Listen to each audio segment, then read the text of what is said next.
Bueno, pues buenos días a todos. ¿Hay alguna cara conocida para los que no me conozcáis? Soy María Vega, soy la psicóloga y neuropsicóloga de la asociación. Como decía Nacho, luego después de la exposición podréis hacer todas las preguntas que queráis o bien por audio si no las podéis escribir en el chat, que también se pueden ver.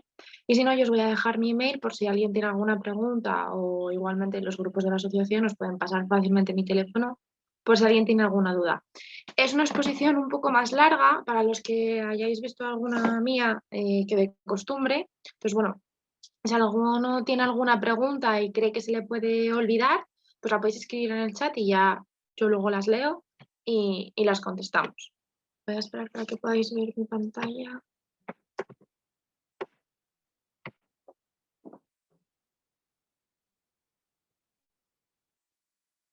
Vale. Y esto lo vamos a poner aquí arriba. Vale. Bueno, la idea un poco de hacer esta charla es tanto para adultos como para los padres que pueda haber conectados.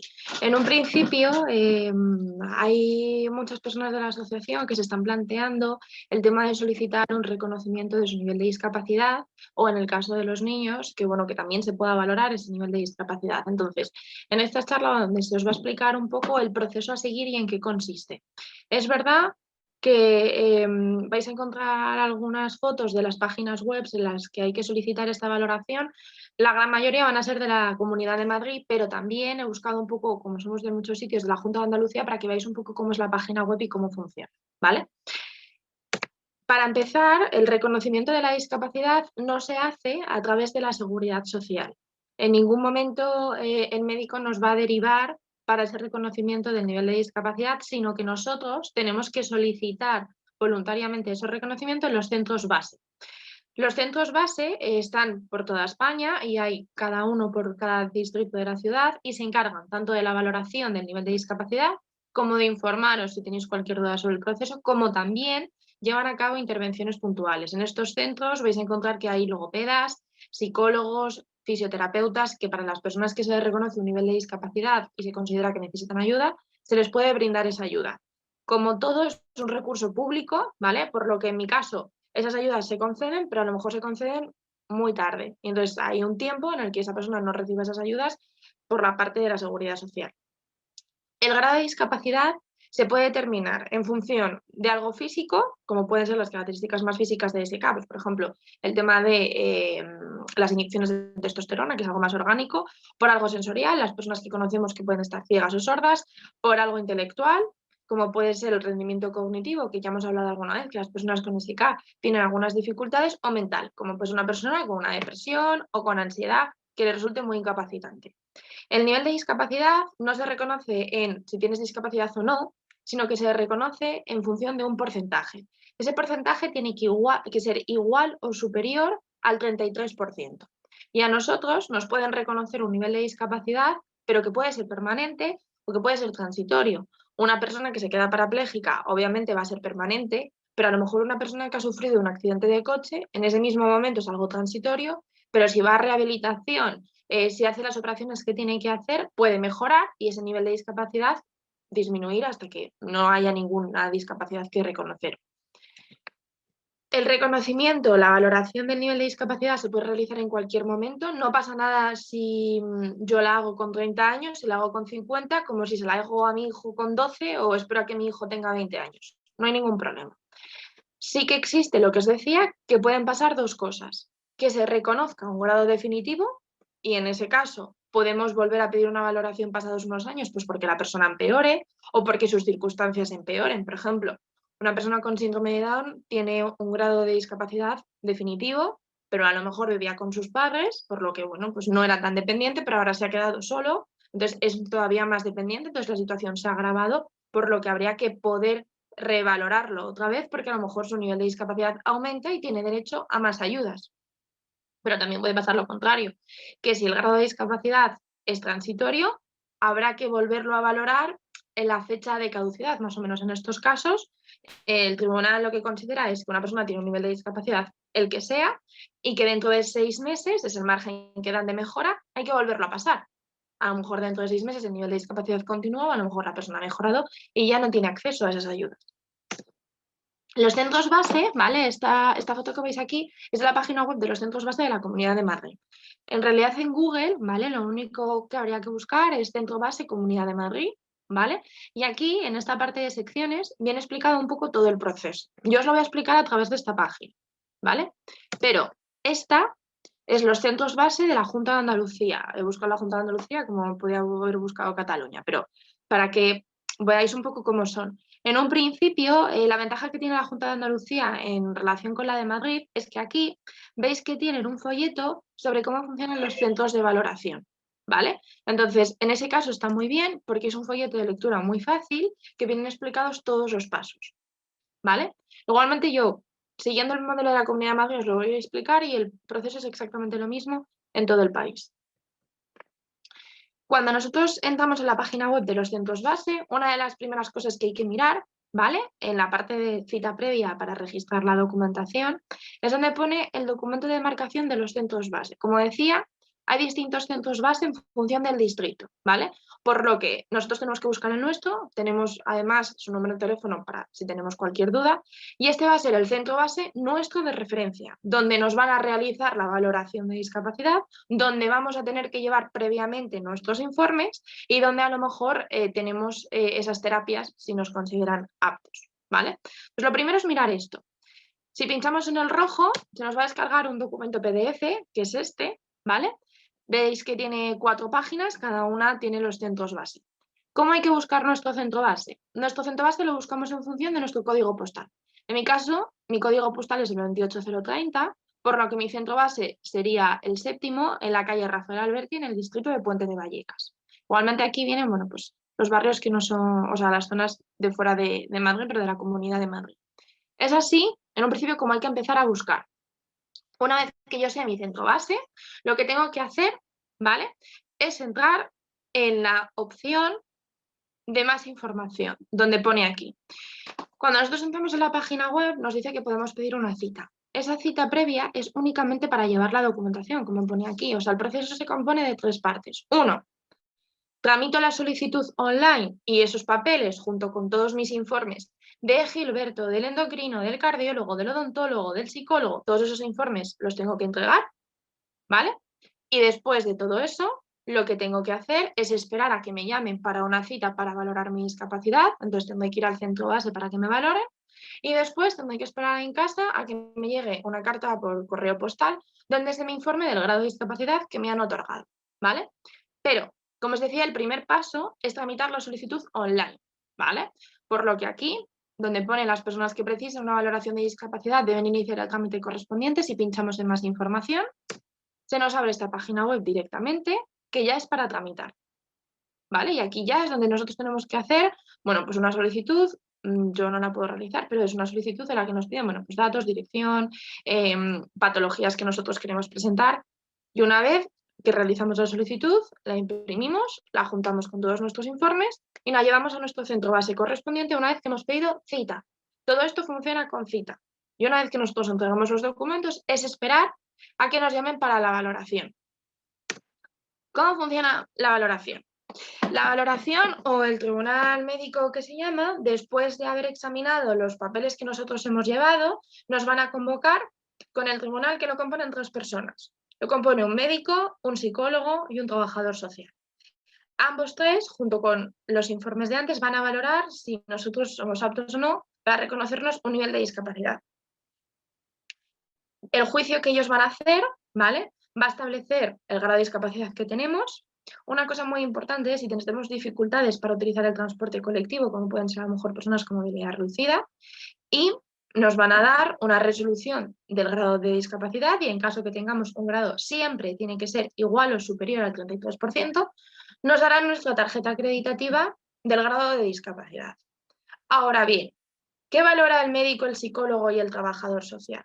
El médico va a valorar todas aquellas causas orgánicas, bueno, pues en el caso del SK, si tenemos que tomar la medicación para la testosterona, si tenemos problemas de corazón, si tenemos los problemas bucodentales que suelen ir asociados, si tenemos también algún problema de huesos, toda la parte orgánica. ¿El psicólogo qué va a valorar? El psicólogo va a valorar la afectación que nosotros tenemos día a día de esa enfermedad. Pues si a mí el convivir con el SK me genera ansiedad, me genera depresión, me hace que no me pueda enfrentar a las actividades que tengo que hacer, me hace estar triste, estar en casa. Va a valorar también si tenemos dificultades para relacionarnos con los demás, como puede ser a lo mejor en el caso del SK, me cuesta relacionarme, salir de casa, que los amigos me entiendan, no tengo muchos amigos, no tengo mucho apoyo.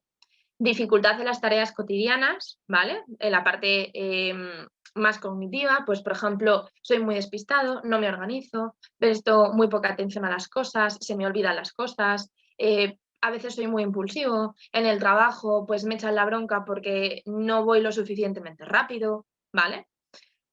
¿Cuál es el problema? ¿Por qué está este triángulo aquí?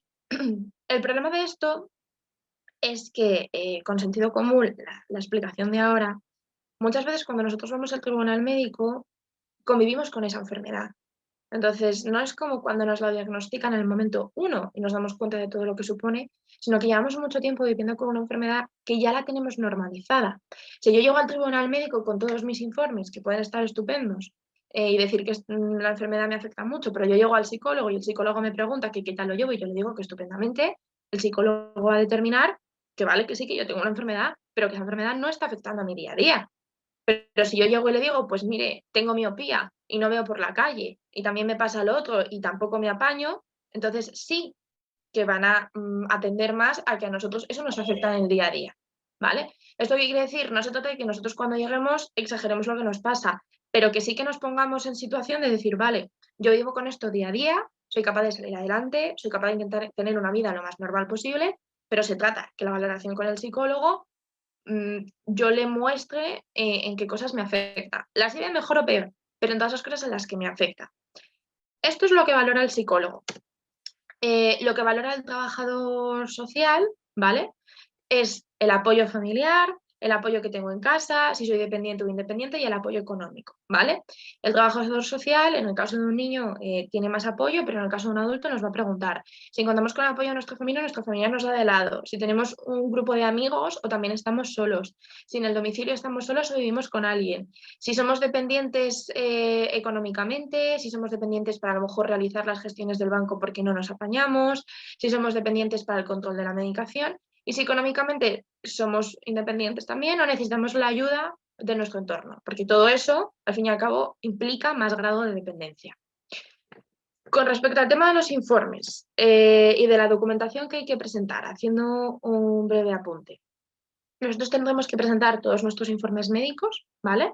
Que acrediten que nosotros tenemos una patología asociada al SK o no, que eso es lo que voy a explicar ahora, y nuestros informes psicológicos. En mi parte os explico. Informes psicológicos hay de dos tipos. Un informe psicológico normal nos puede decir que tenemos ansiedad, depresión, trastornos de la conducta alimentaria, que tenemos una sintomatología postraumática. ¿Cómo se consigue un informe psicológico? Un informe psicológico nosotros lo podemos conseguir si acudimos a nuestro psicólogo, tenemos todo el derecho del mundo a que nos hagan un informe. Ahora, lo que no podemos hacer es pedirle al psicólogo cuando llevamos una sesión o dos que nos haga un informe, porque a mí me ha podido pasar, yo no puedo hacer un informe de una persona que la he visto 2 veces porque todavía no la conozco. En ese informe lo único que voy a poder es fulanito de tal acude a verme a mí y fulanito me dice, fulanito me comenta y fulanito me refiere qué, pero no voy a poder tener un juicio clínico. Para un juicio clínico obviamente necesitamos un poquito más de sesiones. Un informe neuropsicológico, que sería cómo afecta cognitivamente la enfermedad, si estoy despistado, si tengo TDAH, si tengo problemas de comprensión verbal, si tengo poca memoria, si no me planifico, si no me organizo. Un informe neuropsicológico consiste en una valoración. Esto sí que se pide como una valoración como tal. Estas valoraciones tienen una duración más o menos de 4 o 5 días, 1 hora por día. Depende un poco de cómo estemos de cansados, porque en el momento en el que estamos cansados estas evaluaciones se paran y van acompañadas de su correspondiente informe. Duda. ¿Estos informes psicológicos y neuropsicológicos se pueden conseguir por la Seguridad Social? Sí. ¿El tiempo estimado? Muy largo. La Seguridad Social, como todos sabemos, los psicólogos de la Seguridad Social están muy saturados. Más o menos las consultas, el plazo de citas es cada 3 meses. Entonces, no vamos a tener un seguimiento muy continuo. Para que se realice una valoración neuropsicológica en la Seguridad Social es muy poco habitual que se realice porque yo quiero solicitar un tribunal médico. Se va a realizar a lo mejor una valoración neuropsicológica si tengo un accidente de tráfico, si tengo un tumor cerebral, si hay una causa médica que lo justifique. Si es simplemente porque yo quiero aportar ese informe para darle más peso a la discapacidad que tengo, no nos lo van a realizar. En ese caso habría que realizarlo de manera privada. Para realizarlo de manera privada habría que buscar un neuropsicólogo que tuviera, no un psicólogo a secas, sino una persona que estuviera especializada en neuropsicología. En mi caso valdría yo, pero valdrían otras muchas personas, ¿vale? Dicho esto, hay una cosa que quiero que quede muy claro que es muy importante y es que cuando nosotros vamos a la valoración de la discapacidad, no solo tenemos que hablar de nuestro SK, sino de todas y cada una de las cosas que nos pasan. ¿En qué consiste? Como veis aquí, esto me lo he inventado un poco en base a cómo me pasa a mí, ¿vale? Si yo llego a la valoración de la discapacidad, yo podría comentar que tengo miopía. Y es verdad, tengo miopía. Si me preguntan qué tal llevo la miopía, la respuesta sería bien, pero esa no sería la respuesta. La respuesta sería, pues la llevo, pero tengo un gasto en lentillas, tengo un gasto en oftalmólogo, tengo un gasto en gafas. Quiero decir, me afecta. Lo llevo bien, sí, no me choco con los árboles, pero me está afectando. Pongamos que a mí con ese grado de miopía me dan un 5%. No es discapacidad, es deficiencia, pero yo sigo hablando con ellos y les digo, y aparte de la miopía, tengo contromalacia. La contromalacia es un problema en la rodilla que a mí, bueno, así si lo exageramos un poco, me impide correr porque yo no tengo cartílago. ¿Lo llevo bien? Sí. ¿En qué me afecta? Necesito ir al gimnasio y necesito hacer ejercicio, a veces tengo que tomar medicación y eso es un gasto, a veces necesito comprarme las placas de hielo para la rodilla y eso es un gasto. Fijaos la diferencia entre decir lo llevo bien, y es verdad, lo llevo bien, pero comentar todo lo que me implica. O sea, a lo mejor la miopía y la contromalacia ya me llegan a un 15%, pero yo sigo y les digo que también tengo intestino irritable y el intestino irritable me produce, tengo que tomar una medicación, tengo que hacerme análisis de sangre a menudo, tengo que ir también en muchas ocasiones al médico. Bueno, pues a lo mejor con todo eso me llegan a un 28%. Y yo sigo. Y les digo que aparte tengo discalculia. La discalculia, a lo mejor a alguno le sonará, es una dificultad en el cálculo matemático desde pequeña, ¿vale? Pues a lo mejor con esa dificultad en el cálculo matemático me dicen, venga, pues la miopía, la contromalacia, el intestino y la discalculia llega a un 36%. Has pasado la barrera del 33, perdón, te reconocemos un grado de discapacidad. Esto lo que quiere decir es que nosotros no solo aportamos el SK, aportamos el SK y todas y cada una de las cosas que nos pasan tengan que ver con el SK, sean psicológicas, sean cognitivas, cualquier cosa. Entonces, si hiciéramos un ejemplo con una persona de SK, pondríamos a lo mejor, pues en vez de miopía, he perdido el ratón. En vez de miopía pondría SK 5%, pero yo a lo mejor voy y les cuento que aparte del SK, tengo un problema de audición y no escucho, venga, pues SK y audición 15%. Pero aparte tengo una ansiedad que me impide salir a la calle, tengo una ansiedad documentada por mi informe psicológico, una ansiedad importante que no me ayuda, no me impide realizar una actividad laboral, venga, un 28%. Y luego además les digo que tengo TDAH, venga, un 36%. Todo suma. Entonces, es esencial que nosotros mostremos todas y cada una de las cosas que están interfiriendo en nuestra vida diaria.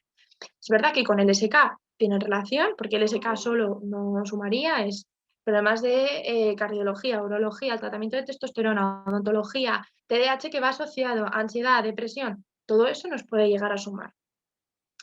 ¿Qué pasaría si nosotros llegamos a ese 33%? Si nosotros llegamos igual o superior al 33%, nos van a mandar una tarjeta de grado de discapacidad a casa. Es una tarjeta plastificada, es individual, obviamente, y es intransferible, y bueno, es acreditativa para luego en aquellos sitios en los que tenemos derecho a subvenciones o a descuentos y tal, que la podamos presentar. Dicho esto, a nosotros el tribunal nos dice que tenemos un nivel de discapacidad 48, nos dan nuestra tarjeta y luego además nos dicen que consideran que nosotros somos aptos para que se realice una intervención con nosotros en el centro base. Esas intervenciones pueden ser para los más pequeñitos de 0 a 6 años, ¿vale? Pues si hubiera aquí alguna mamá o algún papá, o de 6 años para adelante. En el caso de los menores de 0 a 6 años, haciendo un breve apunte, sus centros base no se llaman centros base como tal, sino que se llaman centros CRECOVI. Son los centros específicos de valoración infantil, ¿vale? La atención que se les da es una atención temprana con el objetivo de esas dificultades intentar abordarlas desde un principio. ¿Qué pasaría, por ejemplo, si nosotros tenemos un niño con SK y queremos presentarle al CRECOVI? Bueno, pues habría que realizarle una valoración neuropsicológica previa, o bien se la habría realizado la guardería o el colegio, que de eso hablaré luego. Y a lo mejor, bueno, pues en esa valoración han visto que su desarrollo cognitivo es más lento, tiene problemas de atención, aparte tiene, pues imaginemos que con 6 añitos el SK ya le está generando algún tipo de interferencia en su cuerpo, pues a lo mejor sí que se le reconocería el tema de la atención temprana. Para los mayores de 6 años y adultos, ¿vale? Ahí ya sí son los centros base y entonces, bueno, pues allí ya nosotros podríamos optar al tratamiento que se nos ofrece. El tratamiento que se nos ofrece es logopedia, estimulación, fisio, de todo. Pero lo que comentaba, yo he tenido casos de niños que han necesitado esa atención previa, pero a lo mejor esa atención previa les ha llegado con 5 años, 6 años. Y ya habíamos visto desde los 3, 4 que se necesitaba. Entonces, en muchos casos, las familias ¿qué hacen? Las familias o adultos. Las familias lo que hacen es comenzar con un tratamiento privado para que esos años no se pierdan, porque es verdad que el cerebro, eh, cuanto más jóvenes somos, más rápido capta las cosas, por así decirlo, para que esos años no se pierdan y cuando llega la ayuda, se deja el tratamiento privado y se va con la ayuda. El tema de los beneficios que supone el grado de discapacidad, tanto en niños como en adultos. El grado de discapacidad tiene una serie de beneficios asociados, ¿vale? Que en la Comunidad de Madrid nosotros lo podemos encontrar en la sección de reconocimiento del grado de discapacidad, aquí, en el documento orientativo sobre servicios, prestaciones y beneficios. Si pinchamos, se nos va a abrir un PDF, ¿vale? Es un PDF muy largo, aquí he recogido algunos de los beneficios generales, pero están mucho más detallados en los enlaces a los que hay que entrar, entonces, bueno. Algunos beneficios que tiene el grado de discapacidad. Obviamente, conforme mayor sea nuestro grado de discapacidad, a más beneficios podemos optar. Tenemos beneficios en ocio y tiempo libre con entradas reducidas, entrada a piscinas municipales gratuitas, ayudas en el transporte, acceso a una justicia gratuita, ayudas en unidades de salud bucodental, reducciones fiscales. Estos son algunos de los beneficios en los adultos, ¿vale? Y ahora me gustaría centrarme en el tema de los niños, pues si hubiera alguna mamá o papá o vieran esta presentación. En el caso de los niños, el procedimiento es exactamente lo mismo. Nosotros vamos a llegar al CRECOVI si son menores de 6 años, o vamos a llegar al centro base y nos van a realizar la valoración. Y nosotros, como hemos comentado, tendremos que aportar nuestros informes médicos, nuestros informes psicológicos y nuestros informes neuropsicológicos. ¿Pasa algo si no aporto un informe psicológico, neuropsicológico o médico? No. Pero obviamente cuantas más cosas acrediten que yo tengo dificultades, pues obviamente va a tener más peso en que se reconozca ese grado de discapacidad. Entonces, en el caso de los niños, este tipo de valoraciones, sobre todo las neuropsicológicas, en ocasiones las lleva a cabo el colegio. Únicamente los colegios públicos, los colegios privados no. Si nosotros tenemos a lo mejor un niño de 10 años que tiene dificultades atencionales, tiene dificultades de comprensión lectora, si nosotros estamos en un cole público, el equipo de orientación dirá, hay que valorar a este niño porque a lo mejor este niño tiene alguna dificultad asociada. Problema, como todo lo público, a lo mejor tardamos varios años. ¿Por qué? Porque los colegios públicos, los equipos de orientación, solo realizan valoraciones a aquellos niños que llevan 2 años consecutivos de fracaso escolar. O sea, a nosotros nos obligan que el niño suspenda durante 2 años para que se pueda realizar esa valoración. Cuando a lo mejor si yo realizara una valoración en el día 1, el niño a lo mejor podría tener ayudas que voy a comentar ahora y no tendría que tener 2 años de fracaso con todo lo que eso conlleva. Entonces, hay esa vía y luego lo que hay en la otra vía de que muchos padres deciden, bueno, pues yo independientemente de colegio público, concertado o privado, le hago una valoración privada y se la presento. En el caso de que a mi hijo le reconozcan un grado de discapacidad, sí que tenemos derecho, ¿vale?, a una prestación económica por un hijo a cargo, ¿vale? En función de la edad y en función del nivel de discapacidad, será más o menos mayor o menor la prestación económica a la que podemos acceder. Algunas de las ventajas que comentan los papás que puedo conocer, además de la asociación, a los que que su hijo le han reconocido un grado de discapacidad, pues por ejemplo, tienen los mismos beneficios que una familia numerosa, ¿vale? En este caso, conozco una familia de 2 hijos, uno de ellos tiene SK, se le realiza una valoración, se le reconoce un grado de discapacidad por encima del 33%. No tiene, no es que digamos, uy, es un niño que está fatal, porque aparte del SK es cojo, medio manco, sordo y ciego. No, no, pero en realidad no. Es un niño que aparte del SK pues tiene alguna dificultad más, pero no es algo muy grave y tiene un nivel de discapacidad reconocido, entonces ellos tienen muchas ayudas. Igual que hay ayudas para la inserción laboral, en el campo de la educación también. ¿Qué beneficios tiene que a nuestro hijo se le reconozca un grado de discapacidad? Por ejemplo, tienen más puntos en los sistemas de admisión y becas. Si quisiera entrar en una FP, en un grado superior, si quisiera entrar en la universidad, sus baremos son diferentes y tiene opción de optar a becas por tener un grado de discapacidad reconocido. Las pruebas PAU, las pruebas de selectividad, se adaptan a ese grado de discapacidad reconocido, físico, sensorial, cognitivo, lo que sea.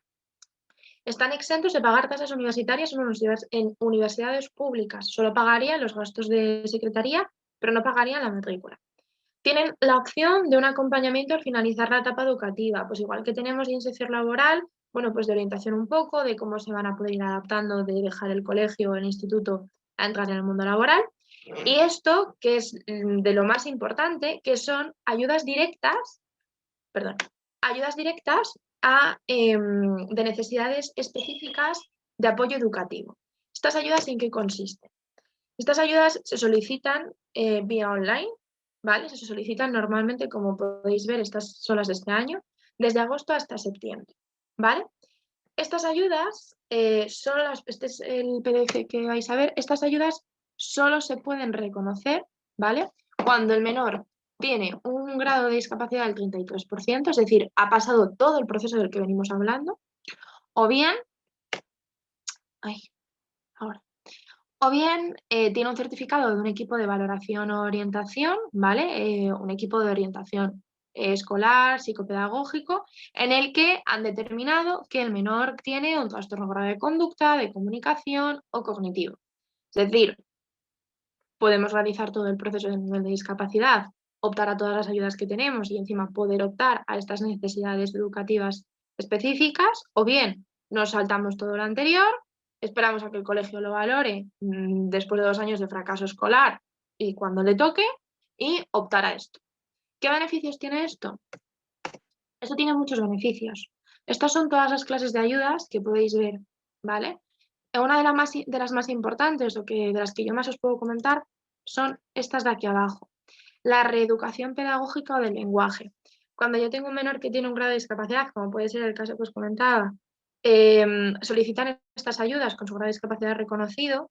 Ellos solicitan estas ayudas porque, aparte de otras muchas cosas, tienen que venir al psicólogo, en caso conmigo, porque este menor necesita una estimulación cognitiva, aparte necesita una psicoterapia para la gestión del enfado, que los que seáis padres sabéis que es una de las cosas que más cuesta a las personas con SK. Entonces, estas ayudas lo que hacen es que yo relleno un papel, relleno qué días viene a sesión, cuánto cuesta la sesión, los objetivos de la sesión, y a ellos les van a ingresar un máximo de 913 euros para todo este tratamiento. Entonces, tienen ayudas para los procesos de estimulación que se llevan fuera del cole. Tienen, por ejemplo, ayudas en el transporte urbano, tienen ayudas también en programas formativos, es decir, dentro de la educación tiene muchos beneficios, ¿vale? Pero ya digo, se puede optar o bien por todo el proceso de discapacidad que hemos hablado antes, o esperando a que un equipo de orientación del colegio lo valore cuando considera oportuno, puede solicitar estas ayudas y ya con esa valoración aprovechamos y que nos hagan el reconocimiento del nivel de discapacidad. Va más despacio porque es público, ¿vale? Dicho esto, con ello concluiría un poco mi introducción para que sepáis un poco cómo es el proceso, ¿vale? Aquí igualmente tenéis tanto mi mail como mi web, donde viene mi teléfono, y si no en la asociación os lo pasan sin ningún problema.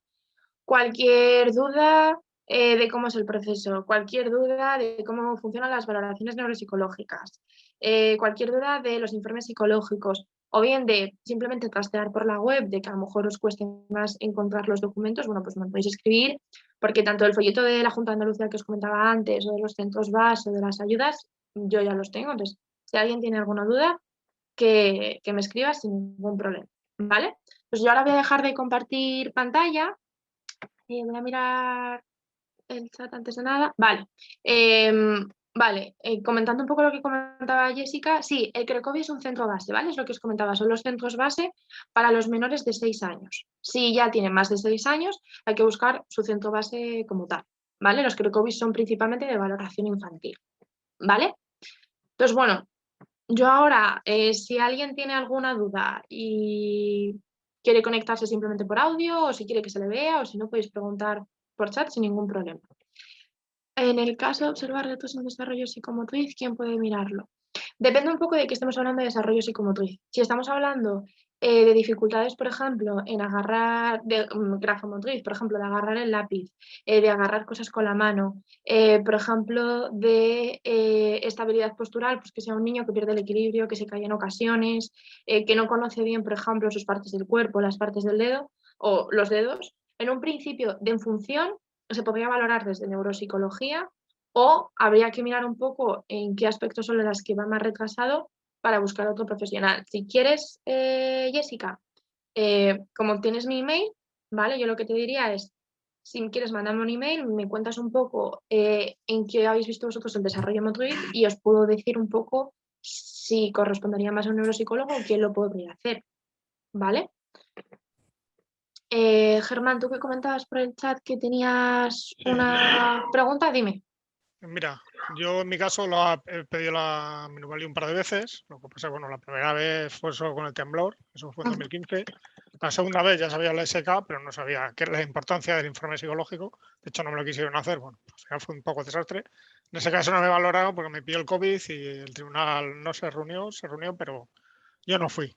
Entonces lo que quería preguntar ahora, ya que tengo varias cosas, que tengo el síndrome, tengo disnea, por ejemplo, que me lo descubrieron, que me han dicho que tiene relación con el SK, aunque estoy todavía en solución porque el tema de la seguridad social va muy despacio aquí en Leganés, vamos, de la sanidad pública. Y luego también tengo el tema de la depresión que me está tratando Marina, aunque ya sé que para eso tendría que ir a la seguridad social, para que me hicieran un informe que me valiera. Bueno, que no lo sé. En realidad depende, porque Marina como psiquiatra, si no me equivoco, Marina te puede hacer un informe de que tú tienes depresión, el tratamiento que se está realizando. Sí, tengo un informe suyo hecho por ella. Vale. Porque no sé la validez y querría. La validez es la misma, ¿vale? Es verdad que como todo el servicio social, y a ver si no lo digo muy mal, todo lo público prefiere lo público y a veces lo privado pues le da un poco igual. Entonces, que te vayan a tirar para atrás el informe no pueden, porque es un informe de un médico colegiado y tal. Que a lo mejor les vaya a parecer poco y a lo mejor tú en ese tribunal médico tengas que hablar más o hacer más hincapié en que la depresión tiene un peso en ti, es posible, ¿vale? Pero es igual de válido. O sea, no te van a decir por ser privado no vale, porque ya te digo, en el caso de las valoraciones neuropsicológicas, la gran mayoría son privadas, yo las hago privadas y no hay ningún problema. Otra cosa es que luego cuando te pregunten, pues si en la valoración lo que hemos visto es que tú puedes tener TDAH y tal, pues cuando luego te pregunte el psicólogo, pues tú ratifica lo que viene en las conclusiones de la valoración. Lo único a lo mejor es que a mí se me pueda ocurrir, pues que te digan que está muy bien que vayas al psiquiatra para la depresión, pero que te comenten a lo mejor si nunca se irá al psicólogo. Claro. No lo sé. Sí, al psicólogo he ido, pero no me fue demasiado bien, la verdad. Porque Vale. no, Pero en un o sea, principio, no me valía para nada. Es que como el la informe, psiquiatría hay dos vertientes, los que opinan que se puede mandar medicación y los que opinan que no se debe, pues ahí está la guerra de siempre. Entonces a mí me tocó la que no considera que me tuviera que mandar medicación, que con el psicólogo me valía y claro, el psicólogo no me hizo nada, ni me valía para nada, la verdad. Entonces, bueno, la pregunta en sí era, ¿tú crees que con eso tendría opción de pedirlo otra vez? sí, o sea, tú por pedirlo puedes pedirlo, o sea, ya te digo, tú puedes Sí, pedir pero bueno, quiero decir, para no perder el tiempo, porque la segunda vez fue perder el tiempo, la verdad. Lo no que yo tiene, vi. no tiene por qué, o sea, por el informe de Marina no tiene por qué. Otra cosa es que a lo mejor tú dijeras, bueno, pues aparte de presentar el informe de Marina, si es lo que hemos hablado, si tú a nivel de atención o a nivel de memoria o a nivel de planificación también te cuesta, como es habitual en SK, pues a lo mejor poder presentar también otra valoración más de neuro, pues para darle más peso, ¿vale? Pero es verdad que también con lo que me decías de que ahora también te habían hecho un informe nuevo y te habían encontrado más cosas, bueno, pues son más cosas que te acaban sumando, que es lo que yo decía. Vale, ok. Pues ¿Vale? nada, era eso. Muchas gracias. Nada. A ver, tengo una duda de Rubén. En el colegio ya le han reconocido las dificultades, está en el programa educativo, puede ser suficiente. Vale, entiendo Rubén que ya tiene las necesidades, o sea, ya habéis hecho la beca de las necesidades educativas y tal. Si podría ser suficiente o no, eso depende. O sea, yo tengo, por ejemplo, o sea, yo sé los criterios que utilizan porque están publicados en el BOE, los criterios que utiliza el Tribunal Médico y tal. Lo que pasa es que no sé hasta qué punto las dificultades que tiene él van a sumar todos los puntos como para llegar al 33%. Si él, por ejemplo, está en tratamiento psicológico, está en tratamiento con logopeda, si vosotros presentáis el informe que le han hecho, el informe del logopeda, el informe del psicólogo, puede resultar que sí que llegue. Al fin y al cabo, en este proceso, los únicos costes que hay, ¿vale? Es en el caso de pedir o solicitar los informes psicológicos o neuropsicológicos. Pero si ya los tenéis, no perdéis nada porque lo presentéis. O sea, hay mucha gente que se presenta a que la reconozca un nivel de discapacidad, le dicen, no lo tienes, esperan un tiempo, ven a lo mejor si hay algún cambio y tal, y lo vuelven a solicitar. O sea, no pasa nada porque aparezca que lo habéis solicitado un par de veces, en absoluto. Es más, hay gente que se lo solicita, le dicen tienes un 37%, la gente dice no me parece suficiente, voy a volver a solicitar una valoración porque creo que me corresponde más. Jessica, ¿tú que tenías la mano levantada? Hola, ¿me escuchas? Sí, perfecto. A ver, en el caso de mi hijo que tiene 6 años, en enero cumple los 7, nosotros hicimos el diagnóstico un poco al revés. En principio su diagnóstico fue por TEA, él tiene un diagnóstico actual de TEA y en el proceso de analíticas y todo fue que descubrimos que tenía SK. Al principio él tiene su grado de discapacidad y cuando fue otorgado únicamente por el TEA con 33%. Al momento de la revisión, antes de los 6 años, fue que supieron lo del SK y le hicieron un aumento de un 1% más, tiene un 34%. Pero a día de hoy tiene focos epilépticos y quería saber si espero a la revisión o en la actualidad debería ir a hacer una revisión y ya no sería por el CRICOW, imagino yo, porque ya tiene 6 años. Claro, si ya va a cumplir los 7, ya tendría que ser por el centro base de mayores, por así decirlo. Vale. Porque Y espero cuando... él tiene la acreditación vigente hasta el 2023. Sí, Entonces, sí, sí. ¿tengo que esperar a esa fecha o puedo...? No, podéis pedirla antes, porque es lo que yo os decía, cuando tenéis pendiente la revisión, claro, ellos dan como un poco de margen. Lo que pasa es que si ahora aparecen los focos epileptógenos, no lo sé, pero que pueda llevar medicación asociada, no medicación asociada, pero es otra cosa más que le limita, aparte del TEA, que el TEA, para todos los papás que haya, el TEA es más que suficiente para un nivel de discapacidad. Yo la pediría ya porque es que a lo mejor de aquí al 2023, pongamos, Dios no lo quiera, aparece la epilepsia, una gastroenteritis, se tuerce el tobillo y se cura mal, pero se puede pedir antes. O sea, por eso no os preocupéis y sobre todo cuando hay un agravamiento como tal como aparece ahora la epilepsia. Vale, lo que te preguntaba de la psicomotricidad es realmente porque yo noto que él no tiene la misma capacidad de moverse como otros niños de su edad. Le cuesta correr, es como cierta torpeza. Claro. Lo consulté con su terapeuta y me dijo que sí, que efectivamente ella lo notaba también y que debería ir a un centro para darle también psicomotricidad. Pero no sé quién diagnostica eso en ese caso. Es que en realidad, él ahora mismo, ¿qué tratamiento tiene? Porque yo entiendo que el TEA tendrá sus terapias. Sí, él está en la Fundación Quinta y recibe terapia una de eh, manejo social. Se me olvidó el nombre. Nada. Y una terapia individual. Él está, habilidades sociales. Lleva Vale. habilidades sociales un día con 2 niños más que tienen TEA y luego un día con terapia individual que llevan un poquito lo que es logopedia, pedagogía, un poquito de todo.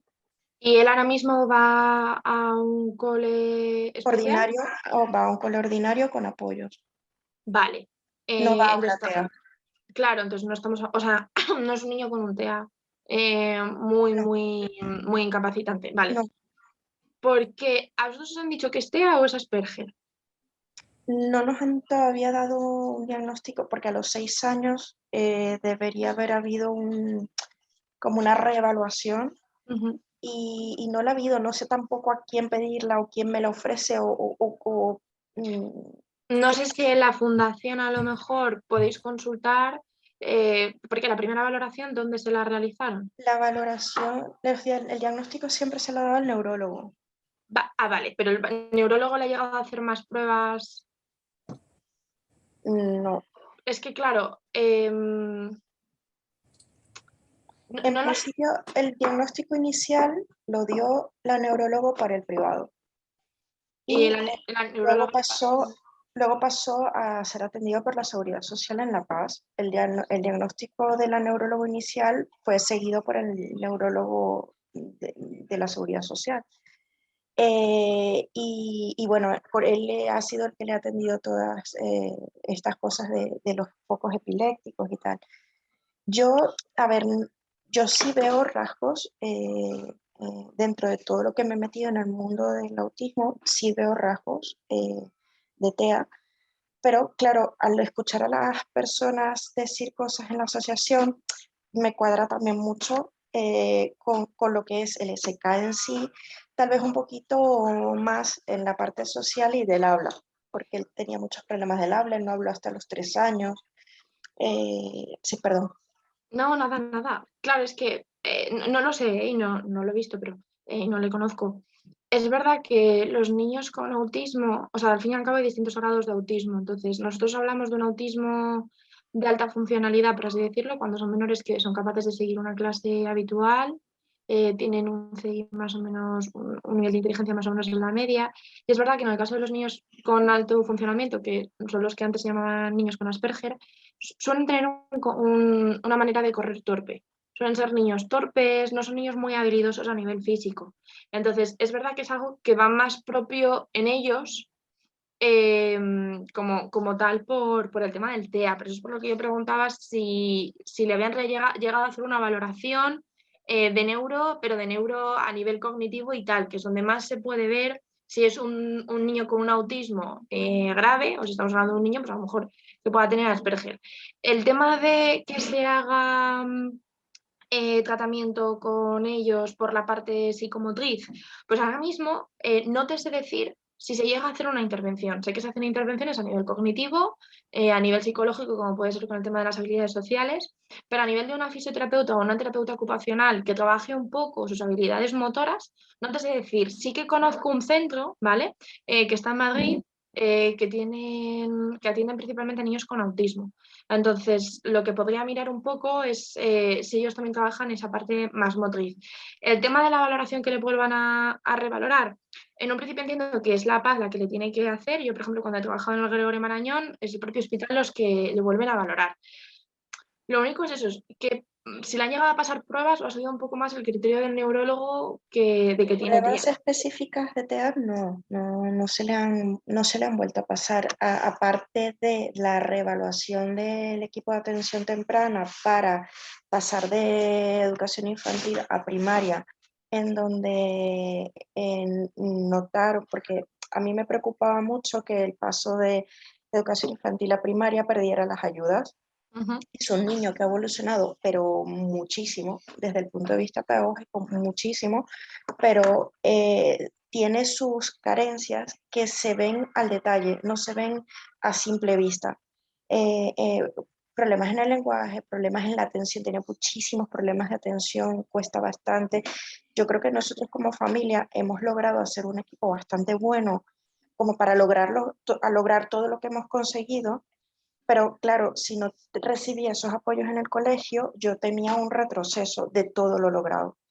Y eso se vio en el colegio, se vio con la fundación, se hizo un informe bastante pesimista, por decirlo de alguna manera, para que el equipo de atención temprana lograra llegar la atención y efectivamente corroboraron ese criterio que a simple vista parecía un niño que estuviese muy evolucionado, pero que si se hace al detalle tiene muchas carencias que hay que reforzar para no perder todo lo conseguido. Y se quedaron con los apoyos, él sigue con sus apoyos en el colegio. Pero es eso, por ejemplo, yo también en mi ignorancia y como madre solo, me encaja un poco el Asperger, y también un poco de déficit de atención. Claro, es que eso es lo que yo me parece un poco complicado, no lo sé, por eso yo opino un poco sin saber.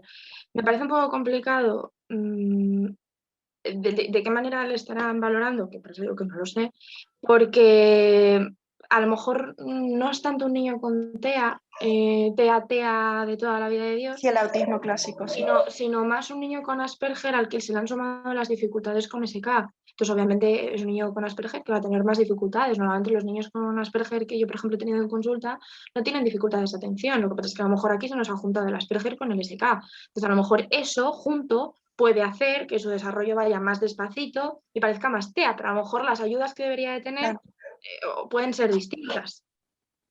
Vale. Vale, voy a pedir una reevaluación en la fundación y posiblemente te escriba para que también tú me dejes un poquito tu opinión. Claro, si quieres, hacemos una cosa, tú cuéntame un poco, escríbeme un poco cómo hacen ellos un poco las valoraciones, ¿vale? Y cómo hacen las revaloraciones y bueno, pues vemos un poco si te cuento un poco pues mi opinión o si hubiera alguna cosa que a lo mejor tendrían que mirar más. Vale, vale. Perfecto. Mil gracias, María. Nada. ¿Alguien más que tenga alguna pregunta de adultos o de mayores?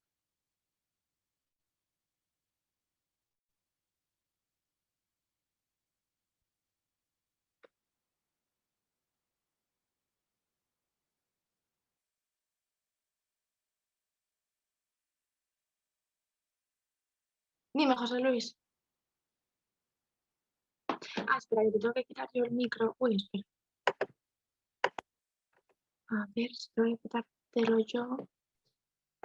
A ver, bueno. No, ya te has quitado tú, estupendo. María. Dime. Hola, muy buenas. Mira, soy José Luis Velasco y yo quería escribirte. Nosotros el niño tiene 13 años y en su momento, bueno, decían que podía tener déficit de atención y al final le hicieron las pruebas de altas capacidades y está en 126. Esto se lo hicieron como hace un par de años. Y bueno, en su momento nos dijo la psicóloga que se lo hizo que es probable que con los años fuese aumentando, digamos, ese nivel debido al crecimiento, ¿no? Entonces, en el colegio conocen toda la sintomatología, tanto de las altas capacidades o posibles altas capacidades, el SK y tal. Él tiene unos resultados académicos bastante buenos, pero en clase se despista muchísimo, muchísimo, muchísimo. Entonces, bueno, como tiene unos buenos resultados, le dejan que actúe así, pero no sé cómo explicarte. En casa él trabaja bien, normal, pero sí tiende a despistarse con una mosca. Entonces, ahí en ese sentido andamos un poco despistados, que ni en el colegio ni nosotros sabemos cómo actuar. Y bueno, digamos que es un poco encogerse de hombros como diciendo, bueno, como de momento va bien, vamos a ver cómo actuamos, pero con ese de momento va bien, vamos a ver cómo actuamos, llevamos casi 3 años. En general estamos contentos con el colegio porque por lo menos no le tienen como un bicho apestado ni cosas así. Pero andamos un poco perdidos en decir, ¿verdaderamente eso es debido a ese límite de las altas capacidades, que pueda ser inteligente y desconecte? Porque la psicóloga nos dice, cuando no le interesa algo, desconecta. Dice, no es que tenga déficit de atención. Dice, él se da cuenta que lo sabe, que es un tema que conoce, que le resulta fácil y a lo mejor, bueno, pues se pone a leer en clase. Sí, Lo que pasa que no da guerra en clase.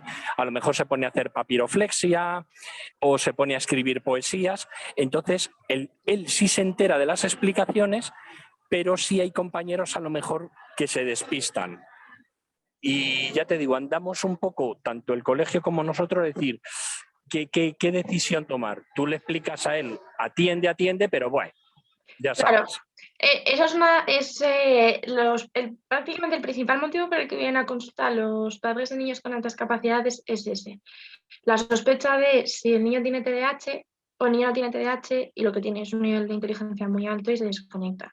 Yo, igual que le comentaba a Jessica, no sé cómo habrán hecho la valoración de altas capacidades. La valoración de altas capacidades es una valoración muy extensa y a la que se suele sacar punta muy fácilmente. O sea, quiero decir, se tienen que pasar muchas pruebas aparte del test de inteligencia, y una de las cosas que se pasan son pruebas de atención. Habiendo pasado 2 años de esa valoración, la valoración se podría repetir sin ningún problema, ¿vale? Para los papás que estén, normalmente el tiempo que nosotros dejamos pasar entre una valoración u otra, cuando normalmente reevaluamos, suele ser un tiempo mínimo de 1 año. En los casos en los que sea grave se pasa a los 6 meses, porque además los test tienen como formas alternativas para que los niños no se las aprendan y cada vez les pase una forma distinta.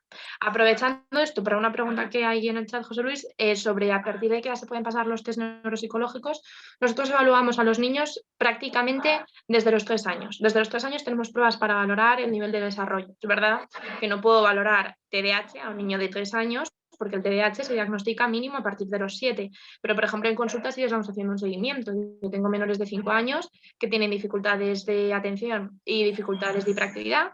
Lo puedo llamar TDAH, no porque no tiene esa edad, pero ya habiéndolo cogido antes, podemos intervenir antes para que poco a poco no vaya más. Entonces, yo, José Luis, lo que os propondría es, en cierta manera, intentar repetir esa valoración, intentando hacer un diagnóstico diferencial de si es TDAH o es altas capacidades. Exactamente, como os decía la psicóloga, las altas capacidades pueden subir muy fácilmente, porque además todos los test de neuropsicología tienen un porcentaje de error, o sea, su media es 126, pero normalmente hay un porcentaje de error por encima y por abajo, y nosotros hablamos altas capacidades a partir de 130, o sea que práctica. Puede ser incluso porque ese día estuviera un poco más despistado y otro día hubiera llegado. Entonces yo lo que intentaría es repetirlo, porque el problema de dejarlo así es que los menores con altas capacidades, cuando pasan a más o menos bachillerato, universidad, tienen muchos problemas, porque, bueno, pues como vosotros ya seguro que habréis leído, la gran mayoría no están acostumbrados a estudiar, en bachillerato ya no es desconecto y me conecto. Claro. Es que, mira, él está en segundo de la ESO y claro, el miedo que yo tengo es decir, bueno, Claro. en primaria muy bien, pero ese nivel va aumentando cada vez. No necesita horas de estudio, con llegar a casa y poco más de lo que ha hecho en el cole le vale, pero claro, yo soy consciente de que ese esfuerzo no le va a valer probablemente para el bachillerato. Entonces, por más que yo intento que coja un hábito de estudio, claro, como él enseguida se lo aprende y se lo sabe, no coge un hábito de estudio, vamos a decir, normal, de sentarse, dedicarle tiempo, porque no lo ha necesitado. Luego, por ejemplo, las pruebas que nosotros le hicimos en de esto de las altas capacidades fue por psicóloga privada, porque en el cole se las hicieron. Pero bueno, pues llegó el tío y dijo que él no se esforzaba, que él quería ser un niño normal, y la propia psicóloga orientadora del centro nos dijo, dice, me he dado cuenta que no es que no haya estado centrado, sino que para él ha sido un pasatiempo que no ha querido esforzarse.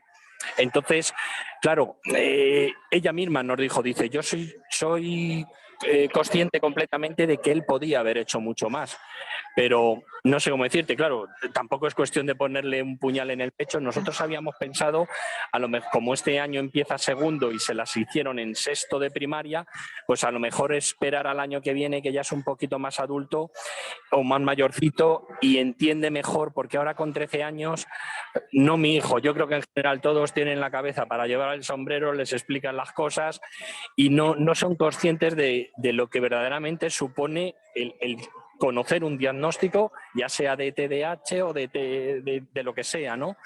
Porque yo le digo, macho, es que como luego llegues al bachillerato y fracases, no por el hecho de fracasar, digo, sino por el hecho de qué medidas hay que tomar cuando a lo mejor se habían podido tomar antes.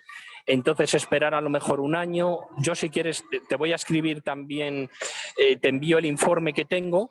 Vale. Y con paciencia, no, ya te digo, como no corre prisa, pues me lo vas mirando y nos orientas un poquito, pues porque no queremos, o sea, sí queremos tener claro el diagnóstico que sea, pero tampoco queremos saturar al niño, que él mismo no se sature como diciendo, joder, pues si yo sé que en el cole voy bien y esto y lo otro, ¿para qué me voy a esforzar más?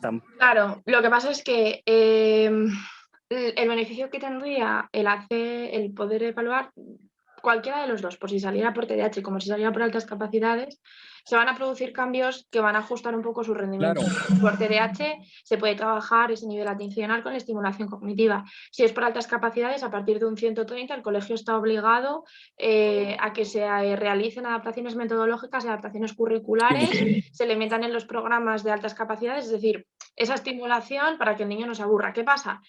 Que claro, se puede realizar en cualquier momento.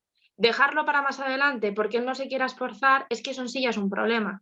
Porque el problema es que si tienes altas capacidades y tardamos tiempo, vas a seguir con no me voy a esforzar, y yo tengo casos alrededor de que ha llegado a la universidad y en la universidad le han dicho una detrás de otra porque no puede ser. Entonces, sí.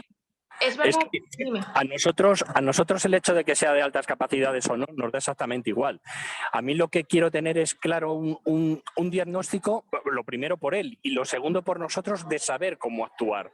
Porque sí veo que todo el mundo nos basamos en decir, joder, es un niño muy inteligente, qué bien va en el cole, tocas 3 instrumentos de música, qué maravilla, qué no sé qué, pero no sé si verdaderamente, no sé cómo decirte, es como, tengo la sensación a veces de que estamos matando moscas a cañonazos y a lo mejor no nos estamos centrando en ayudarle, en una ayuda que no sé cómo decirte, yo hay muchas veces que le digo, Álvaro, yo no soy un policía que tenga que estar detrás de ti para recoger las cosas, para esto, para lo otro, y eso obviamente no tiene nada que ver con un síndrome de estos de altas capacidades, ¿no? Entonces digo, macho, que dejes unas zapatillas, yo qué sé, como yo le digo, que una goma de borrar o un bolígrafo se te haya despistado, lo entiendo, pero unas zapatillas, teniendo en cuenta que utiliza un 45, no me puedo creer, macho, que pases por delante y no las veas.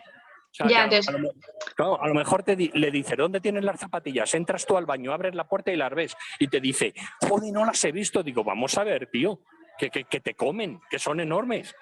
Entonces, ya te digo, a veces tengo esa sensación de decir, ¿estamos atinando bien o no? Claro, esa es un poco la cosa, que a lo mejor es verdad que con las altas capacidades siempre está el temor de muchos padres de cuando le den el diagnóstico, por así decirlo, se le empieza a saturar con muchas actividades y tal. Vale, y es verdad que eso hay muchos niños a los que les agobia, pero lo que tampoco puede ser, pero a él, como a lo mejor otro niño menos inteligente, él, venga, como voy y hago poco y me sale bien, pues ya está. La valoración de un niño con altas capacidades es una valoración compleja, porque a veces pasa eso, que muchas veces se cansan, y en el momento en el que se cansan hay que intentar de qué manera, y con la experiencia de trabajar con estos niños, conseguir que la evaluación sea lo suficientemente atractiva como para que él trabaje todo lo que podría llegar a trabajar. Entonces, es verdad que a veces es muy comórbido el tema del TDAH y las altas capacidades en más de un niño. ¿Qué pasa? Que claro, si es que encima encontramos el pasotismo, entre comillas, de un niño con altas capacidades que más o menos puede, juntado con el tema del TDAH, pues la idea sería cuanto antes, sobre todo por eso, por saber un poco qué es lo que hay delante. Otra cosa ya es las medidas que se puedan tomar, si tiene TDAH en medicación, si tiene TDAH estimulación cognitiva con alguien más de neuro, altas capacidades, los programas que hay para ellos, lo que sea, pero que se lleve a cabo. Entonces, yo sí que os diría que me mandaréis el informe porque es mi propia profesión, pero yo a veces me encuentro psicólogos que pasan test de inteligencia. Y bueno, pues a lo mejor para la depresión está bien, pero para ese tipo de cosas más cognitivas hay psicólogos más especializados, que es la parte de neuro, que tienen mucho más control. Y ya te digo, para que una evaluación de altas capacidades sea adecuada, para que se haga una adaptación curricular, se piden unas pruebas establecidas que se tienen que pasar. Bueno, es un poco más complejo. Entonces, si queréis pasármelo y os doy un poco mi opinión. Yo te lo paso y ya te digo, lo vas mirando porque, a ver, nosotros estamos encantados, oye, de que a él le gusta mucho la música, te dice que va a ser músico, pero lo que es en el colegio, ya te digo lo mismo, no es en sí por las notas que saque, ¿no? Porque yo siempre digo que para mí es fundamental que los chavales sean felices, pero sí veo que dices, es la ley del mínimo esfuerzo. O sea, cuando podías, ya no por sacar lo que te digo, mejores resultados, sino por acostumbrarte a coger ese hábito de estudio, ese hábito de sacrificio para un futuro, ¿no? O sea, entonces, bueno, de hecho, si le hablas de música, ve que cualquier músico se esfuerza, independientemente de que sea mejor o peor. Todos, de hecho, nosotros tenemos trato con el violinista Ara Malikian, y en una ocasión nos dice, no, yo no me considero un genio, dice, porque cuando era joven ensayaba 12 y 14 horas diarias. Dice, entonces no sé dónde está el genio. Dice, mi genio está en el sacrificio y en el esfuerzo. Y claro, también inculcarle a un chaval con 12, 13 años ese esfuerzo, comprendo que es, no te voy a decir imposible, pero sí, pero sobre todo sí me gustaría que no fuese, perdona la expresión, pero en algunas ocasiones de sobrado, como diciendo, bah, si esto está si esto yo ya me lo sé.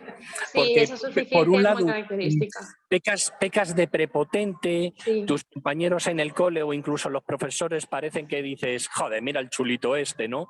Entonces, bueno, pues que aprenda, ya que tiene o puede tener esa, pues digamos, ese don, si es que lo tiene, es decir, hay que saber manejarlo, explotarlo, pero sobre todo para mí sería fundamental que él supiese manejar su situación. Claro, es que muchos niños con altas capacidades, después de realizar valoraciones, un alto porcentaje se queda luego en consulta, no porque haya que hacer esa estimulación cognitiva, a no ser que haya dificultades atencionales, sino en cierta manera, igual que, por ejemplo, lo que comentábamos antes, niños con Asperger. Aprender a vivir con el Asperger, en este caso, también es aprender a vivir con las altas capacidades, porque las altas capacidades implican mucho más que un nivel de inteligencia alto. A nivel de habilidades sociales, a nivel de personalidad, hay diferencias, son niños que su manera de relacionarse es distinta y, por ejemplo, esa prepotencia que tienen a veces o el ir de sobrado, que es más habitual, muchas veces es un fallo porque les dificulta mucho relacionarse con niños y sobre todo ya en la ESO, porque primaria... Sí le cuesta, o sea, el otro día, por ejemplo, en el colegio, claro, como es un colegio pequeño, ellos mismos se dan cuenta, por ejemplo, en el recreo,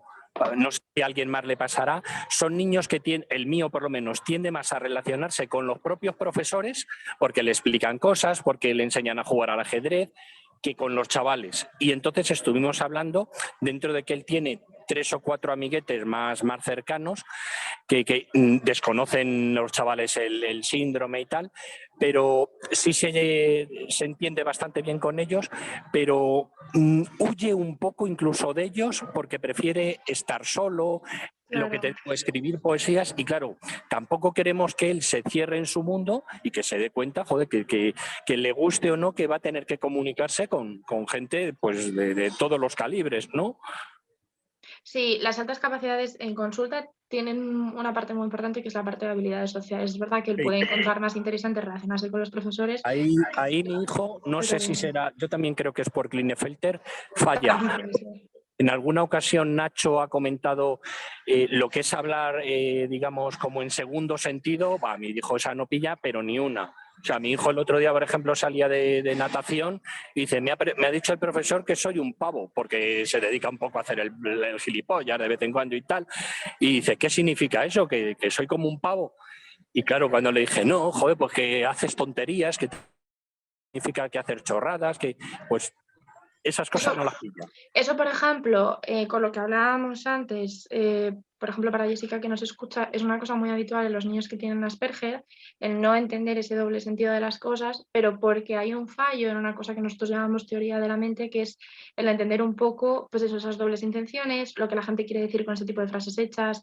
La teoría de la mente también es intentar entender lo que piensa el otro, intentar entender cómo va a actuar el otro. Entonces, por ejemplo, en el caso de las personas con SK, ahí también hay un problema. Entonces, a la hora de relacionarse, les cuesta mucho el si yo hago A, esa persona va a hacer B. Entonces, es muy habitual, independientemente de las altas capacidades, que es un hándicap, aunque no se hable mucho, para el tema de las habilidades sociales. Yo bajo mi punto de vista sí. Y luego un pequeño detalle que no sé si les pasará también a alguien de los que tiene SK. A mi hijo, por ejemplo, tú no le puedes dar más de 3 o 4 órdenes seguidas. Si tú, por ejemplo, le dices, vete al baño, dúchate, date desodorante y lávate los dientes, algo se queda por el camino. Eso puede ser más, muy probablemente por la parte de SK, puede estar más ligado a lo mejor a una dificultad a lo mejor más atencional o más de memoria a corto plazo. Como hablábamos alguna vez en las charlas de SK, a nivel cognitivo la principal afectación a nivel cerebral es en toda la parte del lóbulo frontal, en toda la parte de la frente, que se encarga de las funciones ejecutivas. Las funciones ejecutivas responsables del TDAH, cuando no funcionan bien, se encargan de ese tipo de cosas, la atención, el recoger varias órdenes a la vez, el planificar cuando tengo varias órdenes a la vez, entonces eso puede ir más por ahí. Claro, es que nosotros en casa es muy fácil decir, joder, macho, estás en la higuera, no te enteras, pero te das cuenta que no es que no se entere, que hay algo más. O sea, En el el caso, motivo, perdón no lo sé, pero hay algo más. Perdón, que te comente, en el caso de mi hijo que lleva terapia en este sentido, eso es uno de sus hándicaps. No les cuesta muchísimo, es cierto que tiene casi 7 años, pero le cuesta muchísimo mantener la atención en varias cosas. Y eso se trabaja, nosotros lo trabajamos a modo diario, por supuesto por orden de la terapeuta, y en cosas diarias se le mandan a hacer de manera premeditada varias tareas que no tengan que ver una con la otra. O sea que eso también lo podéis ir trabajando. Claro, o Sí, sea, sí. ese tipo de dificultades a nivel atencional o a nivel de memoria se suelen trabajar en consulta desde una parte más de estimulación cognitiva. Es verdad que luego se dan orientaciones para casa, pero por eso en ambas situaciones, me parece, tanto en el caso tuyo de Jessica como en el caso del hijo de José Luis, creo que es complejo de qué manera lo están abordando, porque aquí hay que hacer un muy buen diagnóstico diferencial de qué parte es responsable del SK, qué parte es responsable de un posible autismo, igual de qué parte es responsable del SK y de qué parte es responsable de las altas capacidades. Por eso es por lo que digo que me escribáis los dos para ver un poco las valoraciones que se están haciendo, porque es un caso un poco más difícil de lo habitual, tienen que tener mucho conocimiento de en qué consiste el SK para poder hacer un buen diagnóstico, porque a lo mejor, bueno, pues en el caso de José Luis, la persona se queda en que a lo mejor tiene altas capacidades y no atendemos a esa parte cognitiva del SK, igual que en el caso de tu hijo, Jessica, que a lo mejor hayan visto autismo y en realidad no es autismo en sí, es SK y una parte de Asperger. El problema es que yo creo, tú estarás más acostumbrada a verlo, hay mucha gente, incluso profesionales, que desconocen el SK. Claro, es que es un poco complicado porque dentro de mi propia profesión hay muchos psicólogos, como yo os comentaba, que hacen test de inteligencia y ellos no tienen la especialidad de neuropsicología, entonces no tienen el mismo conocimiento de cómo funciona el cerebro, tema TDAH y tal, altas capacidades, pero se embarcan en hacer ese tipo de cosas y aparte hay veces que se embarcan en hacer ese tipo de cosas cuando ni siquiera saben en qué consiste el SK. O sea, prácticamente de todos los compañeros que yo tengo a nivel de neuropsicología, ninguno conoce el SK. O sea, no es una enfermedad rara, porque no se ha llegado a denominar como tal, pero es una enfermedad muy poco habitual en la que uno tiene que estar formado. O sea, por eso es por lo que, por ejemplo, cuando hablamos con Nacho y Benjamín, surgió la idea de, como yo estaba más especializada en eso, poder trabajar para la asociación, porque no es habitual. Yo, por ejemplo, cuando el niño era más pequeño, os lo digo por si a alguna otra familia le pasa, como físicamente son normales y en el caso de mi hijo no ha tenido así problemas de motricidad, lo achacaban, bueno, pues poco menos a decir, joder, es que no pega un palo al agua, es que como es muy listo pasa de nosotros. Había alguna tutora que incluso se pensaba, joder, pues es que se estaba cachondeando de ella, cosas así, ¿no? Porque claro, le ven físicamente normal y dicen, joder, pues si tú le das 5 órdenes y te cumple 3, es que las otras 2 no me ha hecho ni caso y pasa, ¿no? Y claro, con el tiempo, según el niño ha ido creciendo y en el colegio le han ido conociendo y tal, pues se han ido dando cuenta de ciertos aspectos, igual que el tema, por ejemplo, de la madurez, pues claro, ya con 13 años, pues ahí empieza a haber un salto de madurez importante, si ven un retraso un poquito, pero luego, sin embargo, dicen que lo compensa con el ser tan cariñoso, pues que es como si fuese un poquito inocentón, tal, pero bueno, luego, sin embargo, como es un niño muy alto, que también parece que es significativo en los SK, pues es un niño bastante respetado porque parece más adulto. Psicológicamente, no, a lo mejor lo que hablábamos, los segundos sentidos y tal, te hacen ser más inmaduro, pero bueno, nosotros en ese aspecto yo creo que él ha ido compensando unas cosas con otras. Claro, pero eso es por lo que yo, aunque, pues eso, Jessica, que por ejemplo su hijo tiene sus terapias, o por ejemplo, las personas que estén aquí que vayan a su psicólogo o a lo que sea. Igualmente, pero eso es lo que yo decía al principio, está mi mail para que cualquier persona pueda hacer cualquier consulta, como más profesional especializado de síndrome. ¿Lo Pues puede llevar una persona? Sí, pero tienen que estar especializados. Entonces, no es que tenga que venir todo ser de la asociación conmigo, no. pero el ver un poco si la persona que nos está llevando, aunque sea alguien de fuera de la asociación, lo está enfocando bien o no. Vale, pues yo te lo envío y ya no te entretengo más, que Nada. seguro que hay más consultas. Vale. Nada, José Gracias. Luis. ¿Hay alguien más que tenga alguna consulta, bien de adultos o bien de niños? ¿Puedo hacer una preguntita? Dentro de las necesidades especiales están las ayudas significativas y no significativas. Em, tengo entendido, lo que pasa es que muy vagamente, de que las ayudas significativas no merecen o no se pueden titular, ¿es cierto? Pues es que ahora mismo ahí me pillas entre si se pueden titular o no. Eso sí que tendría que mirarlo, Jessica, el tema de si se pueden titular. Es verdad que, porque no está muy claro cuándo sí y cuándo no. Ya, claro. Es que es mi duda y mi temor, porque dentro de lo que he visto en los informes tiene ayudas significativas y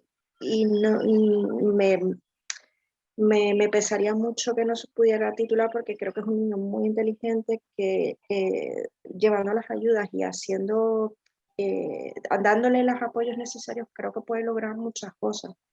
Y lamentaría mucho que eso fuese así. Porque él ahora mismo, ¿qué ayudas tiene? Él va con su terapeuta, pero con su terapeuta trabaja la parte de habilidades sociales, ¿no? Sí, y la parte de logopedia y parte pedagógica. Pero en el colegio tiene ayudas que las denominaron así, ayudas significativas. Y no sé más, también ha entrado un cole nuevo en donde todavía no he tenido la tutoría con la especialista y con la maestra para poder saber cuál es la dirección de enseñanza, tratamiento que se va a hacer. Entonces estoy bastante perdida, bastante ansiosa ante la Lo, duda. lo del tema de las ayudas significativas no, eso sí que tendría que mirártelo. Sí que es verdad que ya te digo, si por ejemplo vosotros veis que es un niño que tiene un nivel de inteligencia bastante bueno, yo de verdad insistiría en que la valoración que le realizara quien se la realizara, que hiciera muy buen diagnóstico en si es un Asperger, es un niño con Asperger y SK, porque los niños con un TEA clásico no suelen tener un nivel de inteligencia alto, suelen tener una inteligencia más bien medio. Sí, es un niño muy inteligente, con una memoria impresionante, él se sabe los números, él de hecho sabe leer desde los 3 años, 4 años, tenía lectura global y memorizaba perfectamente los grafos sin saber qué era exactamente el significado, y ahora mismo la lectoescritura está muy bien. Tiene muy buena memoria, aparte le gusta muchísimo el tema de los coches, los autobuses, se sabe las rutas de todos los autobuses. Pues es que de verdad que yo con más motivo miraría bien lo del tema del Asperger. ¿Hay una diferencia como tal en si se llama autismo y se llama Asperger? No, pero no es lo mismo. El tratamiento es diferente. No es lo mismo, el tratamiento es diferente, la estimulación cognitiva es diferente. Si estamos hablando de Asperger con SK, hay que saber bien en qué consiste el SK. Entonces yo, por eso es por lo que con cualquier duda os diría que me escribierais. Sí.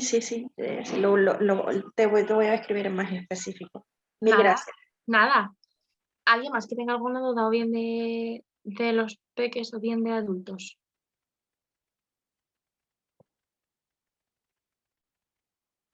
Muchas gracias a todos. Hasta luego.